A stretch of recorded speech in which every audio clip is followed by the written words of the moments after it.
నేనైతే చాలా ఎంజాయ్ చేశానండి. చాలా అంటే చాలా ఎంజాయ్ చేశాను.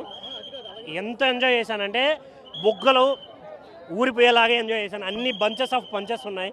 చాలా త్రో అవుట్ వాళ్ళు వేసే పంచెస్లకి నవ్వి నవ్వి నవ్వి పడి చచ్చిపోయినా ఆశ్చర్యపోవాల్సిన అవసరం లేదు. అన్నీ ఉన్నాయి.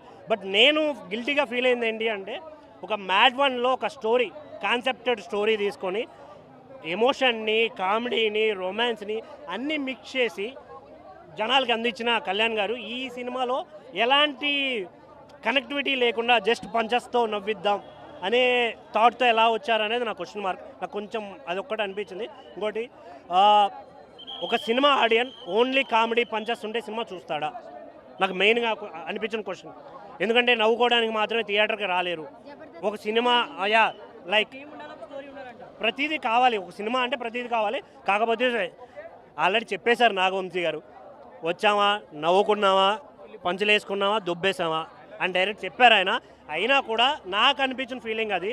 ఎందుకంటే ఒక కనెక్టివిటీ లేనిదే ఏ సినిమాకి మనం కనెక్ట్ అవ్వం. ఏదో రీల్స్లో వచ్చే షార్ట్స్లోనో లేదంటే అక్కడెక్కడ ఒక 2 పంచులు వస్తే నవ్వుకుంటాం తప్ప సినిమా అంతా పంచులే ఉంటే వీ కెనాట్ యాక్సెప్ట్. ఇంకోటి మ్యూజిక్ విషయంలో 1 or 2 సాంగ్స్ కొంచెం ఇంప్రెస్ చేస్తాయి. రిమైనింగ్ అంత ఏమీ అనిపించలేదు. కానీ దీంట్లో బాగా నచ్చింది ఏంటంటే హీరో లేదు, హీరోయిన్ లేదు, కానీ ఎక్కడ వాళ్ళు లేరు అనే ఫీలింగ్ రాలేదు.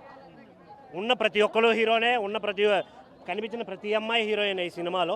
మెయిన్గా లడ్డుమామ, నేను చెప్తున్నా, నీకు పిల్లని నేను ఎతికి పెడదా, నువ్వు అస్సలు భయపడకు. నీకు బడతలు ఉన్నా పర్లేదు, ఏమున్నా పర్లేదు, పిల్లని నేను ఎతికి పడదా, చూసుకుందాం, బరాబర్ పెళ్ళైద్ది నీకు. నాలాంటి ఫ్రెండ్స్ చాలామంది ఉన్నారు మా థియేటర్లో, నీకోసం ఏడుస్తున్నాం మేమైతే. గుర్తుపెట్టుకో, ఏం పర్లేదు, బ్యాడ్ 3లో చూసుకుందాం. Thank you.